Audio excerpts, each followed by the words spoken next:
നമസ്തേ. ഒരു വീടിൻ്റെ പരമാധികാരി, ആ വീട്ടിലെ വീട്ടമ്മയാണെന്നറിയാവുന്ന എത്ര പേരുണ്ടിവിടെ?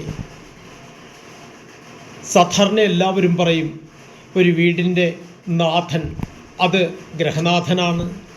യഥാർത്ഥത്തിൽ വീട്ടമ്മയാണ്. സാ ഗൃഹം ഗൃഹമുച്ചതാം ഗൃഹിണി നിവസതേ യഥ. ഒരു വീടാകണമെങ്കിൽ ആ വീട്ടിലൊരു വീട്ടമ്മ ഉണ്ടാവണം. ആ വീട്ടമ്മ തൻ്റെ കർത്തവ്യകർമ്മം യഥാവിധി നിർവഹിക്കുവാൻ തയ്യാറാവണം.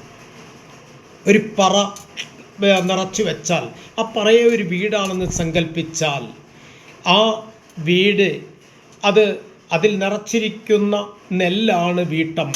അതിൽ നാട്ടിയിരിക്കുന്ന പൂക്കുലയാണ് ഗൃഹനാഥൻ.